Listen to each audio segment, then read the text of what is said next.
Like करें, उसके बाद सब्सक्राइब करें और बेल आइकन को दबाएं ताकि हमारे वीडियोस आप तक सबसे पहले पहुंचे। फिर एक और बात कि लोग बिलखुसूस नौजवान मसरूफियत के इस दौर में मुतलकन नमाज नहीं पढ़ते।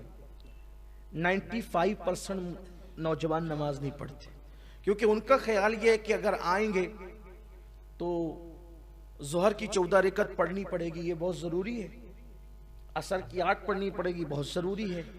मगरिब की 7 पढ़नी पड़ेगी, बहुत ज़रूरी है। फिर उसके बाद दुआए सानी में भी शिरकत होनी होगी। ये सब सोच करके फिर वो मस्जिदों के अंदर नहीं आते। तो मैं उनसे कहता हूं, अल्लाह के बंदो, कम से कम सब छोड़ने के चक्कर में सब ना छोड़ो। अगर टाइम नहीं है तो कम से कम फर्ज पढ़ लो और जो ताकीदी सुन्नत है वो पढ़ लो, लेकिन पढ़ तो लो। फिर किसी ने जहन में ये बात डाल दी कि भाई जीन्स और टी शर्ट पहना होगा तो नमाज नहीं होगी। अब उसको तो मिल गया बहाना कि मौलाना अभी तो मैं शॉप पर हूं, दुकान पर हूं, अब मैं कहां कुर्ता लेने के लिए घर जाऊं और कहां ये करूं, कहां वो करूं। मैं कहता हूं अल्लाह के बंदे, पढ़ तो ले। अगर जीन्स और टी शर्ट पर ही पढ़, मैं इजाजत नहीं दे रहा हूं लोगों को, लेकिन ये कहता हूं कि चले अगर वो लिबास पूरा है, इसलिए कि नमाज के लिए तो सत्र औरत ही शर्त है, शरायत में से है। तो अगर फर्ज छोड़ रहा है तो फर्ज मत छोड़, जींस और टी शर्ट पर ही पढ़ ले, मगर पढ़ ले। अगर नहीं तेरे पास वक्त है सुन्नत पढ़ने का तो कम से कम फर्ज ही पढ़ ले, दुकान ही में पढ़ ले, शॉप में पढ़ ले, मगर मत छोड़ नमाज। इसलिए कि फर्ज छोड़ने वालों, मेरे आका ने फरमाया, मन तरक सलात मुताम्मिदन फकत कफर।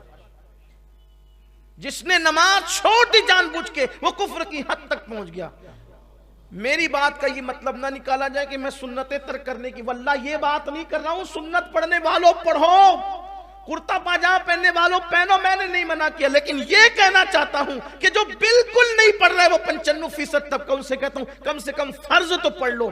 मेरा यकीन और विजदान कहता है जिस दिन फर्ज की लज्जत नसीब हो जाएगी, अल्लाह तबारक व तआला सुन्नतों की तौफीक भी अता फरमा दे। नहीं से हाँ तो है, कम से कम पढ़ो तो सही।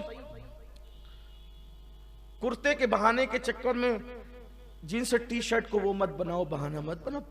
वो पहनते हो तो पढ़ो, लेकिन पढ़ो।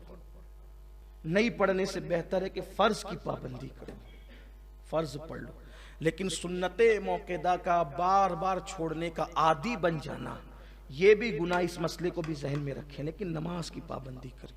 हुजूर अलैहिस्सलाम ने फरमाया कि फराइज का पाबंद बने, अल्लाह के मुती और फरमा बरदार बन जाओ।